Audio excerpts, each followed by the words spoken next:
Кошаркарите на МЗТ Скопје аеродром загубија со 81-69 на гостински терен против унгарски Шолнок во рамките на второто коло од регионалната АБА лига. Избраниците на Влада Вукојчич по убедливиот триумф над Унион Олимпија на стартот од новата сезона потврлија против унгарскиот тим. Шолнок на полувреме имаше двоцифрено водство од 35-24. Олчаен шут имаше нашиот тим, а во 28-та минута Шолнок зголеми на највисоки 53-31. МЗТ успе да се врати во надпреврат во последните 10 минути.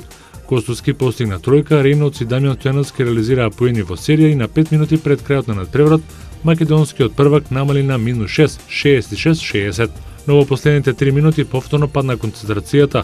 Шолнок направи двоцифрена разлика и беше јасно дека МЗТ Скопје ќе го доживее првиот пораз во АБА лигата сезонава. Дамјан Стојановски беше најефикасен со 14 коша, Синовец уфрли 12, а Костовски 11, додека Рейнолдс беше стрелец на 10 коша. Прв стрелец во победничкиот тим беше Ворен со 17 поени.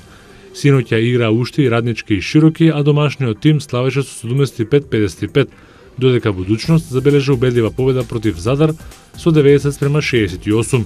Вечерва се среќаваат Партизан Мегаве Зура и го Кеа Црвена Звезда и ЦДВ Крка, а утре ќе се комплетира второто коло со последниот надпревар помеѓу Унион Олимпија и Цибона.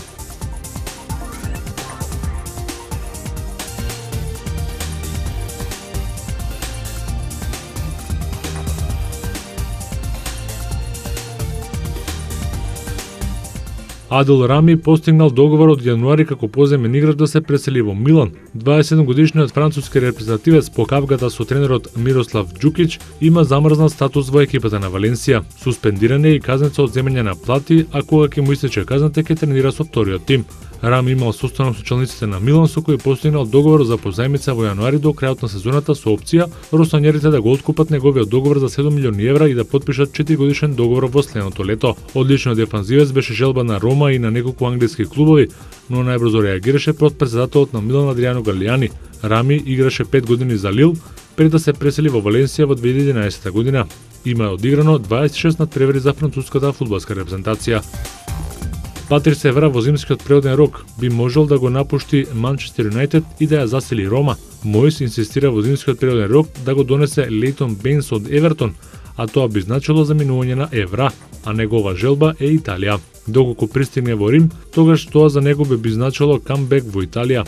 Тој пред 15 на години, откако не успе да се наметне во првиот состав на Парис Сен-Жермен, среќата ја побара во италијанскиот третолигаш Марсала. По една година се пресели во Монца, но не успе да се наметне во овој тим.